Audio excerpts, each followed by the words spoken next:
வணக்கம் நேயர்களே, நான் உங்கள் காயத்ரி, இயற்கை வாழ்வியல் ஆலோசகர். இங்க பார்க்கப்பட மருத்துவம்னா வாழை இலையின் நன்மைகள்.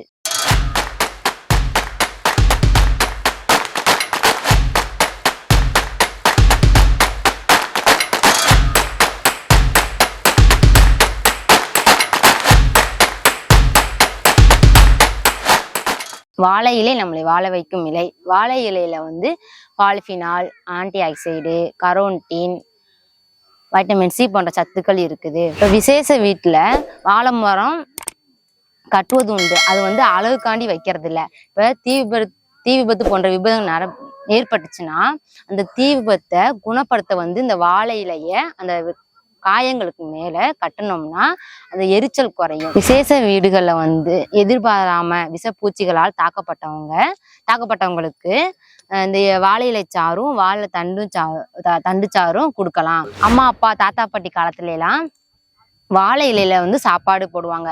எதுக்காக சாப்பாடு போடுறாங்கன்னா அந்த வாழையில இருக்க சத்துக்கள், சூடான சாப்பாடு அதுல போடுறதுனால வாழையில இருக்க சத்து சாப்பாட்டுக்கு போகுது. அந்த சாப்பாட்டை நாம சாப்பிட்றதுனால அந்த சத்து நம்மளுக்கு கிடைக்குது. இந்த வாழை இலை நம்ம சாப்பிட்டு வாழை இலை தூக்கி போடுறோம். அந்த தூக்கி போடுற வாழை இலை நிலத்துக்கு உரமாகவும் பயன்படுது. மாட்டுக்கு தீவனமாகவும் இந்த வாழை இலை பயன்படுகிறது. இந்த வாழை இலை அடுத்து வாழை இலை குளியல். இந்த வாழை இலை குளியல் எதற்காக நம்ம பயன்படுத்துறோம்னா உடம்பில் உள்ள கழிவுகளை நீக்குவதற்கு இந்த வாழை இலை குளியல் பயன்படுகிறது.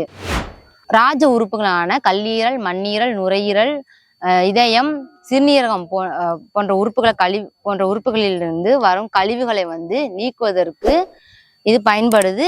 அந்த உறுப்புகளை சீராக செயல்படுத்தவும் இந்த வாழை இலை குளியலை பயன்படுத்துவதனால முதுமையானவர்கள் கூட இளமையா காணலாம்.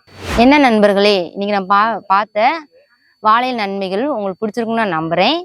இது போன்ற வீடியோக்களை காண வீடியோவை லைக் பண்ணுங்க, ஷேர் பண்ணுங்க. நன்றி.